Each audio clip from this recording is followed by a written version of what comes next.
fin, yo no sé si he sido abducido emocionalmente o sexualmente por los encantos de Rosa Peral.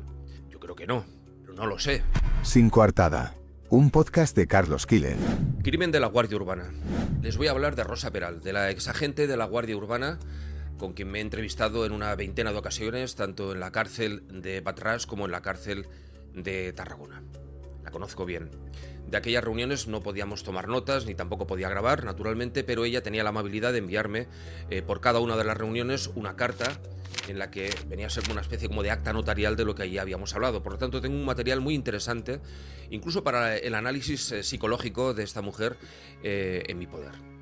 Antes de explicar todo aquello que sé de este caso, todo aquello que no se sabe de este caso, quiero apuntar dos cuestiones previas. La primera de ellas es, en fin, yo no sé si he sido abducido emocionalmente o sexualmente por los encantos de Rosa Peral. Yo creo que no. Pero no lo sé, ¿verdad? Porque la condición humana es como es. Igual sí que en mi superego o en mi interior más profundo, pues esta mujer ha logrado inocularme el virus de la seducción, el virus de la persuasión, y estoy absolutamente obnubilado por Rosa Peral. Insisto que creo que no, pero, en fin, los psicólogos y los psiquiatras sabrán. Segunda cuestión previa. Yo no sé si lo hizo. Sí sé que la sentencia dice que lo hizo, y sí sé que la sentencia es el resultado de un proceso garantista, un proceso correcto, un proceso, dijéramos, procedimentalmente absolutamente adecuado y que no tiene ninguna fisura. Pero yo no sé si lo hizo. Tampoco sé si no lo hizo. Por lo tanto, no tienen ante ustedes a alguien que confía en la inocencia de Rosa Peral o que sabe que Rosa Peral no lo hizo. Yo qué narices sé, no lo sé. Sí que sé que la sentencia deja un montón de ventanas abiertas y un montón de condicionales que a mí personalmente me preocupan. Son muchos años los que llevo haciendo información judicial y policial. Yo creo que he ido a más juicios que muchos abogados, no juicios enteros, ¿verdad? Pero que sí he participado en centenares y centenares de juicios durante mi trayectoria profesional. Y por lo tanto he leído cientos, quizá miles de autos y de sentencias en estos más de 35 años que llevo en lo que a mí me gusta denominar historias de la mala vida, ¿no? Y nunca había visto un caso como este. Ahora lo detallaré, pero hablando de la sentencia, nunca he visto una sentencia que construya un relato en base a unos argumentos cargados de sentido común, pero con eslabones de una cadena argumental que no existen y que se han colocado ad hoc en esa cadena para dar sentido al relato. Me voy a referir enseguida. Por lo tanto, estamos ante una sentencia en la que he contabilizado cerca de 35 condicionales. Cabe entender que conviene concluir que es razonable sospechar que, y eso, 1, 2, 3, 4, 5 casos construyen un apoyadero argumental para los magistrados o para el ponente de la sentencia, naturalmente, o para el argumento inicial del fiscal. Pero cuando hay tantos condicionales en una sentencia, uno empieza a notar que falta sustancia. Llego a la conclusión de que es una sentencia que no es justa. Quizás si habláramos de una sentencia justa, la pena sería superior. Por lo tanto, no estoy hablando de que no es justa en la medida de que han sido condenados o que han sido condenados a penas muy altas. Digo que todo lo que ha envuelto el caso de la Guardia Urbana, esa satanización de la acusada, esa cantidad ingente de mentiras que se han vertido sobre la acusada, algunas también sobre Albert López, todo el personaje que se ha construido alrededor de Rosa Peral, desde luego la presión mediática que todos hemos hecho, era un tema absolutamente goloso, ha provocado que la cadena argumental de la sentencia esté cargada de sentido común, sin duda alguna, pero algunos de los eslabones de la cadena han tenido que ser sustituidos ante la inexistencia de evidencias por razonables suposiciones. Y eso no es bueno, es decir, los jueces, los fiscales, los policías tienen que doblegar el derecho que tiene el delincuente a mentir, ¿no? Tienen que doblegarlo con pruebas, no solamente con esos datos periféricos que, sumados unos con otros y barnizados convenientemente, dan sensación de verosimilitud, ¿no? Es así, son las reglas del juego, porque si no nos iríamos a la ley de vagos y maleantes o nos iríamos a un Estado no social y democrático de derecho, y no es eso lo que queremos. Vivimos en democracia y en un Estado garantista. Por lo tanto, yo creo que es una sentencia que a mí, desde luego, no me llenó, no me satisfizo, y que no tiene, desde mi punto de vista, un sustrato para poder hablar de unos cimientos justos. Esa es mi humilde opinión. Insisto, quizá con todos los mimbres justos que yo he hecho en falta en esta sentencia, la condena hubiera sido superior. O quizá no. Luego lo voy a pasar a detallar. Pero sí que quiero comentar algunos detalles que para mí son fundamentales de este caso. Decía antes que, en fin, yo no sé si he sido abducido por Rosa Peral para poder decirles lo que les estoy diciendo. Quizás sí, pero yo creo que no. Aunque algunos compañeros míos de profesión que pugnaron conmigo por hacerse con las entrevistas con Rosa Peral y no lo consiguieron, pues en fin, en petit comité sé que lo están diciendo, sé que lo dijeron, en fin, allá ellos. El veredicto es claro, culpable de conquistar tu paladar. Bienvenido a Cachopo, el restaurante del Prat donde el delito es el sabor. Pero dicho esto, vamos a empezar a desmontar un poco algunos de los argumentos que hay en esta sentencia y que me parece que se tienen que poner sobre la mesa. Miren, yo en 35 años de juicios he cubierto, como decía, un montón de juicios, centenares de juicios a lo largo de mi vida. Han pasado por mis manos miles de autos, de resoluciones, de sentencias. Por lo tanto, no soy experto en derecho, naturalmente, no soy abogado, no soy juez, no soy fiscal, pero sí que tengo un cierto dominio del lenguaje jurídico y además una cierta proximidad. En este caso se han producido algunos elementos que yo no había visto jamás. Rosa Peral es una mujer que reúne los cánones de belleza y de atractivo sexual estándares en esta sociedad nuestra judeocristiana en la que vivimos tan amigablemente. Eso es así. Además, ella lo sabe. Y además ella convenientemente los usó, por lo que me ha explicado y por lo que he podido saber, a lo largo de su vida. Ella, en fin, utilizó sus armas de mujer como le dio la gana. Yo fui uno de los que primeros en publicar, quizá no de los primeros, pero sí de los que publicaron desde el inicio que Rosa Peral, pues por ejemplo, era una gogó de discoteca, y nunca fue gogó de discoteca. Lo han visto en la serie, no es así. Ella trabajó en un bar, y quizá un día se subió encima de la barra del bar para bailar con alguna amiga o no sé, como han hecho miles de chicas y de chicos y de hombres y de mujeres, en fin, en cualquier lugar. Pero no fue gogo de discoteca. Sin embargo, dijimos que era gogo de discoteca, y lo dijimos porque incorporar ese elemento, los medios de comunicación, ese elemento que barnizaba la figura y magnificaba la figura que estábamos construyendo los medios de comunicación de Matajari, de Viuda Negra y demás, pues le daba un cierto pedigrí. Pero no era cierto. No era cierto, simplemente y llanamente no era cierto.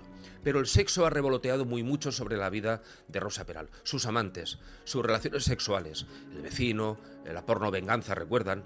Ella denunció a un compañero de la Guardia Urbana porque grabó imágenes suyas llevando a cabo una relación sexual con él. Finalmente fue absuelto porque, en fin, es un tema en el que no quiero detenerme porque nos desviaríamos un poco del caso de la Guardia Urbana, pero que no deja de ser un caso que ya la estigmatizó a esta mujer. Toda mujer tiene derecho a mantener las relaciones sexuales que le dé la gana en calidad y cantidad con quien quiere y como quiera, punto. Si además las mantiene o si las mantiene dentro del ámbito matrimonial, es su problema, o el de su marido, o el de su ética o de su decencia matrimonial.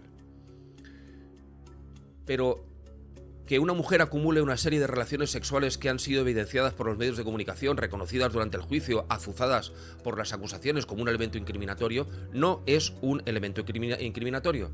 No lo es. Miren, si usted, caballero heterosexual, y yo nos vamos a una discoteca esta noche y nos ligamos a 5 chicas, usted y yo somos unos campeones.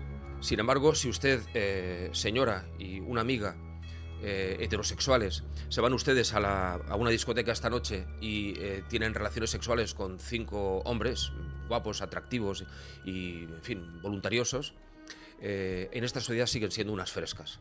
Y eso no puede ser.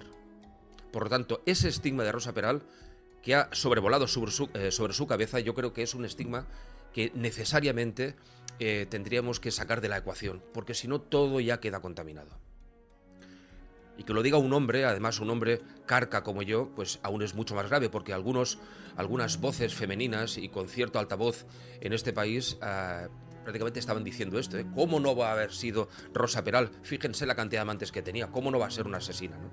Como si hubiera una relación causa-efecto entre ser una mujer con una vida en términos de ética judeocristiana, vuelvo a repetir, promiscua, cuantitativamente la hiciera más peor persona o mejor persona.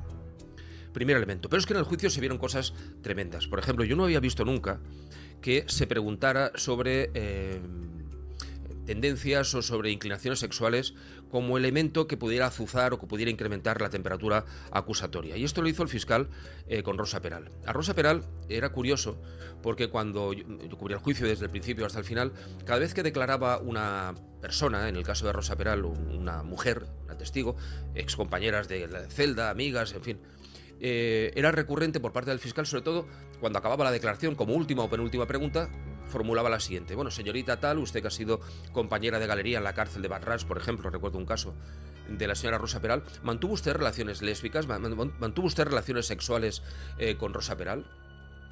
A lo que las reclusas, esta reclusa y los testigos respondieron que no. Podrían haber respondido que sí, y tan panchos, solo faltaría, pero se dio la circunstancia de que respondieron que no.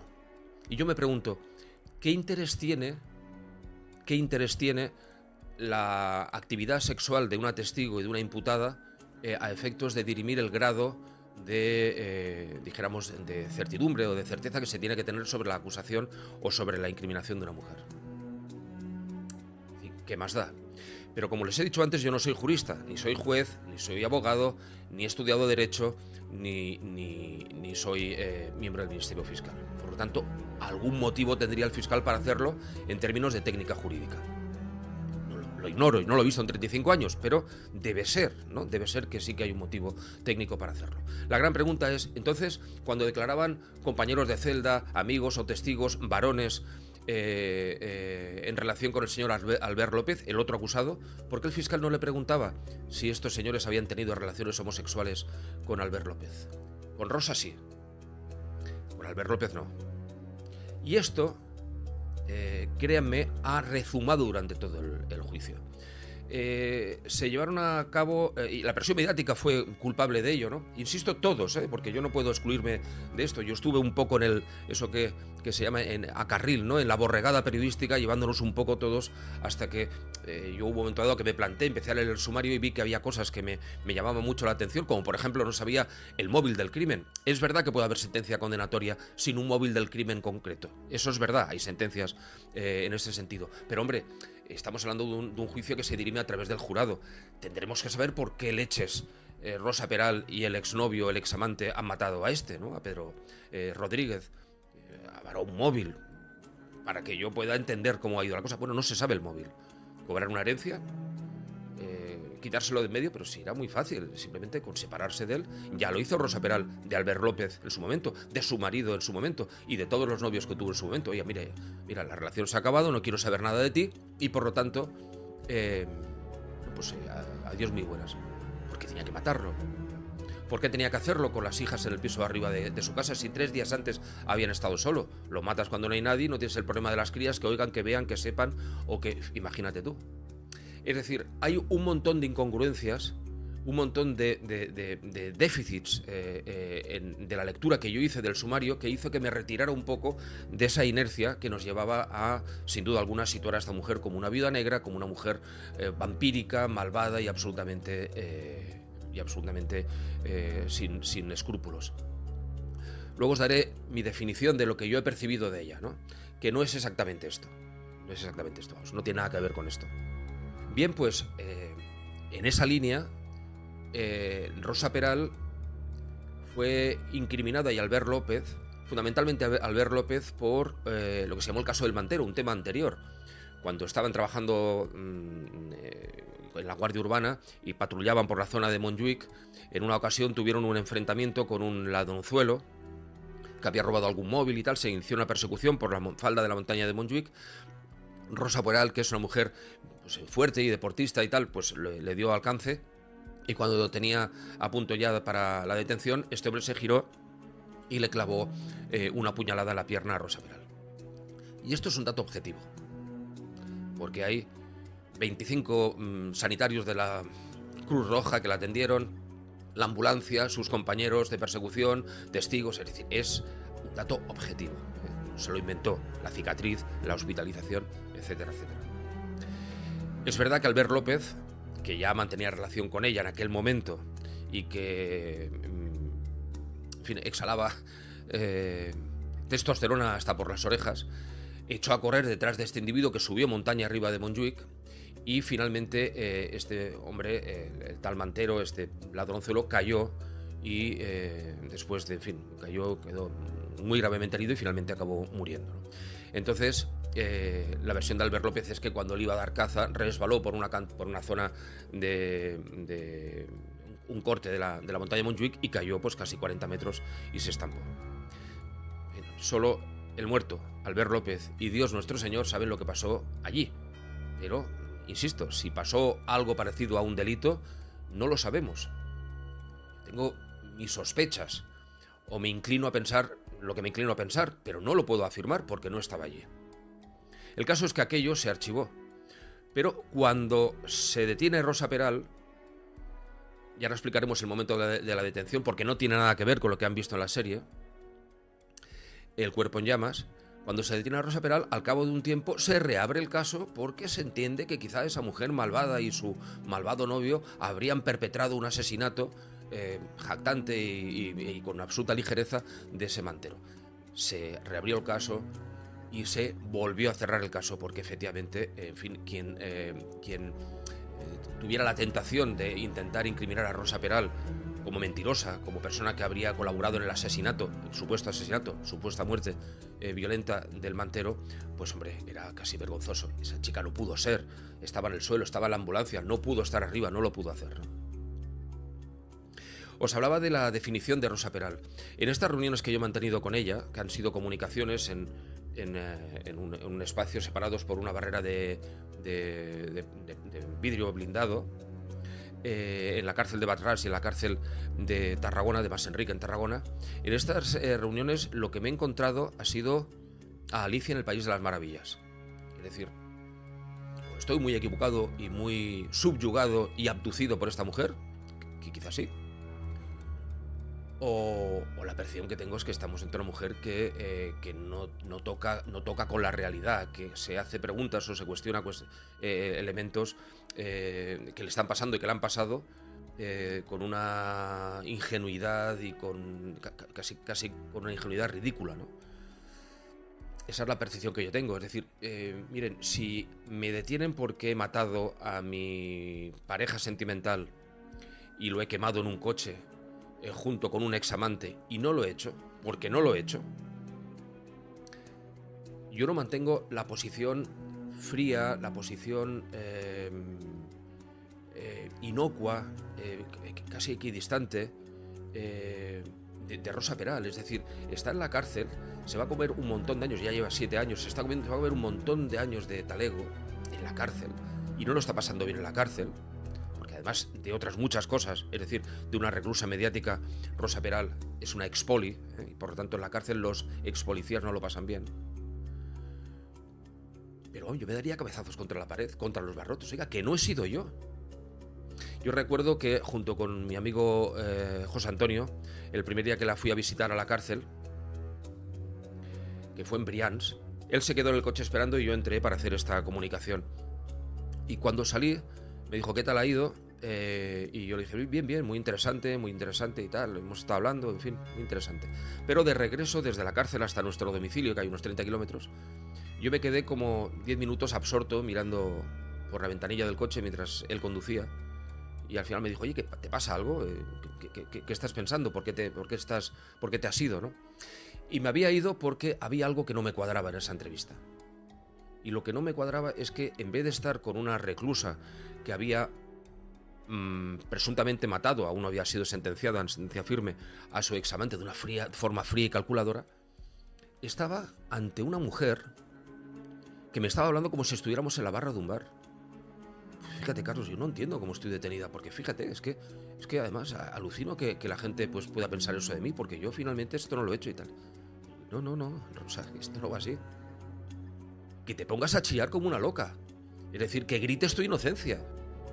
Es decir, no me hables. Es decir, yo me quedé parado porque no me encontré lo que yo preveía que me iba a encontrar en la cárcel. Y era a una mujer que sí, que iba a negar la mayor, ya me lo suponía, pero con una cierta indignación, con una cierta potencia argumental, también en las formas. Y sin embargo, no. Me encontré a esta chica más preocupada por cuestionar lo extraño que era el sistema o el proceso con ella, que no el hecho de que estuviera injustamente, según sus palabras, en la cárcel. Eso me sobrecogió. Y eso se ha prolongado durante todos mis contactos con Rosa Peral, todo lo que he escrito de ella, todo lo que he visto de ella, todo lo que he hablado con ella, todo lo que la he escuchado y todo lo que me han dicho las personas que la han conocido alrededor de esta mujer y que tienen, en fin, otra perspectiva que la mía, ¿no? Por eso hablo de Alicia en el País de las Maravillas. Es decir, la última vez que la vi en la cárcel estaba muy preocupada porque, en fin, porque había conocido un chico y mantenía pues una relación incipiente con un chico y estaba tal, pues que se parecía a mi hija cuando mi hija me habla de que ha conocido un muchacho y que está empezando a salir y que está un poco tímida porque no sabe, ¿no? Y yo me hacía cruces, ¿verdad? Pero ¿cómo puedes estar hablando en estos términos de esta cuestión cuando lo fundamental es que los próximos 20 años de tu vida los vas a pasar entre rejas? Y me hablas con esa naturalidad. Por tanto, eso no es una Mata Hari, eso no es una asesina compulsiva, esa no es la versión femenina de Ted Bundy. Desde mi punto de vista, no lo es.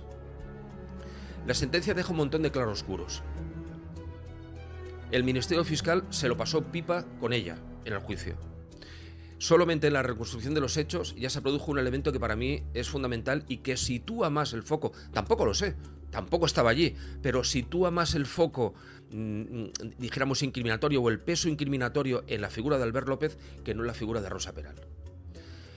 Y es el siguiente detalle. Por eso quiero retrotraerme al momento de la reconstrucción de los hechos que se llevó a cabo en la vivienda donde pasaron los hechos en Cubellas. Rosa Peral dice que está con Pedro Rodríguez y con las crías en el piso de arriba y que de repente un celoso y absolutamente enajenado Albert López llega con un hacha y armado y con un hacha en una mochila que portaba en la espalda, salta a la valla, que es una valla alta del jardín de la vivienda, entra, se la encuentra de cara, ella intenta frenarlo, no lo puede frenar, la aparta, busca a Albert López, Albert López busca a Pedro Rodríguez, que está en la planta de abajo donde está la lavadora y está planchando o poniendo unas lavadoras, y ella ante esa situación tiene miedo por las niñas, sube al primer piso y se esconde con las crías en la habitación. Abajo pasa lo que pasa. Rosa Peral dice que Albert López, además lo dice 15 días después, ahora me referiré, Albert López mata a Pedro Rodríguez. Bueno, versión de Rosa Peral. Versión de Albert López. No. Rosa mata a Rodríguez, me llama por teléfono y me dice que tiene un marrón muy gordo y que tengo que venir a ayudarla. Y dice Albert López, se dirige allí, llama al timbre, Rosa le abre la puerta exterior del jardín, se abraza, Albert, mira lo que he hecho, mira qué ha pasado, mira lo que he hecho. Y se encuentra, dice Albert López, en el capó del vehículo de Rodríguez, a Pedro, muerto, y además decía goteando sangre debajo del coche, es decir, en plena sangría. Eso lo explica Albert López, está en las diligencias. ¿Qué pasa? Que cuando llega la reconstrucción de los hechos se produce un fenómeno muy curioso, y es que además se ve perfectamente en las imágenes cómo Albert López divisa en la fachada de la vivienda que da al jardín, por lo tanto a la puerta exterior, una cámara de videovigilancia privada de una empresa de seguridad. Y dice, me cachis, la versión que acabo de dar yo, que no es cierta, es decir, que llamo al timbre, Rosa me abre la puerta y yo entro, porque Rosa ha matado a Pedro, va a verse que no es cierta, porque eso no ocurrió así, y porque las cámaras que tengo aquí arriba les ha dado la información a los policías, a los Mossos, a la fiscalía y a la juez, de que, en fin, me acaban de pillar con el carrito del helado, ¿no? Lo que no sabía Albert López es que esa cámara disuasoria no grababa nada, no estaba conectada a ninguna central de alarmas ni a ningún sistema de videograbación, no lo estaba, pero él no lo sabe. Y en aquel momento le dice, señoría, mire que he recapacitado, en fin, estaba un poco nubilado, mire, la versión que di no es la cierta, lo cierto es que sí salté la valla, sí entré en la casa saltando la valla y tal. Uno se pregunta si tu novia te llama porque tiene un problema muy grande, ¿por qué saltas la valla de la casa? ¿No? Y no llamas a la puerta y entras como las personas normales. Por lo tanto, en la declaración de él sí que hay incongruencias manifiestas, potentes, que hacen pensar que quien ha mentido ha podido mentir. En la declaración de Rosa Peral, no. Rosa Peral está 15 días, dice ella, de una forma poco creíble, es cierto, así lo dice ella, que está 10, 12, 13 días tan sumamente en shock y tan sumamente bloqueada que no es capaz de reaccionar. Si se va a una merienda o una cena de despedida de un compañero con Albert López, la famosa foto de Rosa Peral sacando la lengua, en fin, una actitud pues bueno, totalmente ajena a el eventual asesinato del que ha sido víctima su novio, a quien por cierto hace ya algunos días que no ve. Raro. Tan raro que, según Rosa Peral, despierta de esa tensión al cabo de 12 o 13 días, se lo comenta a su hermano, una figura importante en todo este caso, y que ha salido muy poco y ha aparecido muy poco, su hermano, y es su hermano quien la coge de la mano, la lleva a los Mossos, no hay detención. Es Rosa Peral que de la mano de su hermano va a los Mossos, la sienta delante de los Mossos y dice: Rosa, ahora a estos señores, explícale lo que me has explicado a mí. Y lo que Rosa le explicó a su hermano es: oye, aquel día Albert López saltó la valla, tenía celos, quería matar a Pedro, le había amenazado, no sé cuántos, no sé qué pasó porque estaba en el piso de arriba, pero desde hace 12 días no veo a Pedro y... no lo veo porque además, en fin, acaba de saberse que había aparecido su cadáver calcinado en el pantano de Foix. Habrá sido Albert.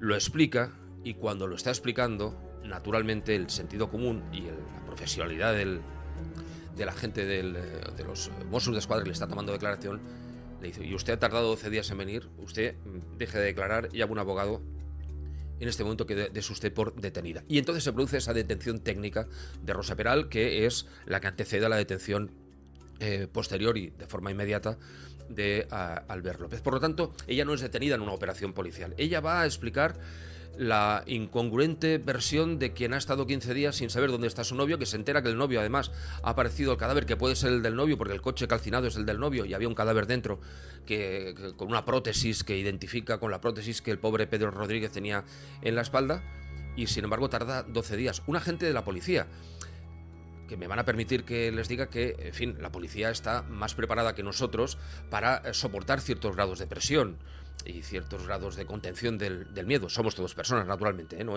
quiero que me malinterpreten, pero vamos, un policía o una policía aún con mayor, dijéramos, fundamento está está capacitada para intentar soportar mejor las situaciones de presión o de miedo, ¿no? Bueno, pues Rosa Peral dice que tuvo miedo. En todo caso, lo que dice Rosa Peral, haciendo ese bucle tan extraño que les acabo de explicar, es lo que ha mantenido siempre. Es su hilo argumental de siempre. Y no ha sido así como en el caso de Albert López, la cual cosa me lleva a inclinarme a pensar que este crimen lo cometió o él, o lo cometió ella, o lo cometieron los dos.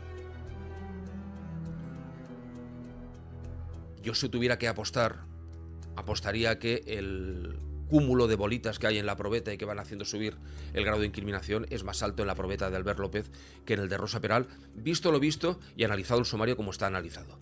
¿Que era juguetona? Era juguetona. ¿Que de alguna forma medio quiso tontear con Albert López cuando ya iba con Pedro porque, en fin, porque la condición humana es así?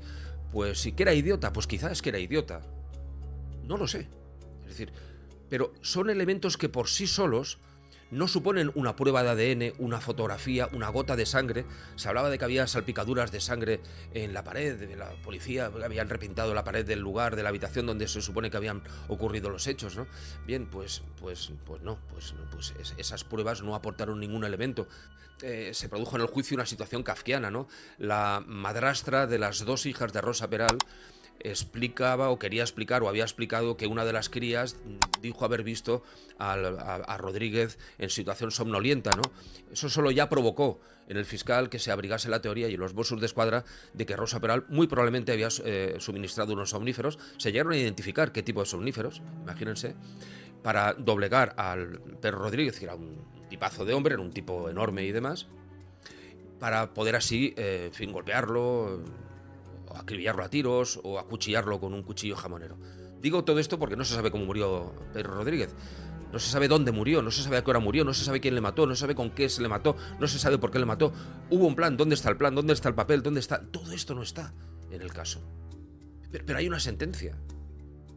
Me decía mi padre, dice, el trabajo de juez, qué complicado debe ser tener en tus manos la libertad o la no libertad de una persona, ¿no?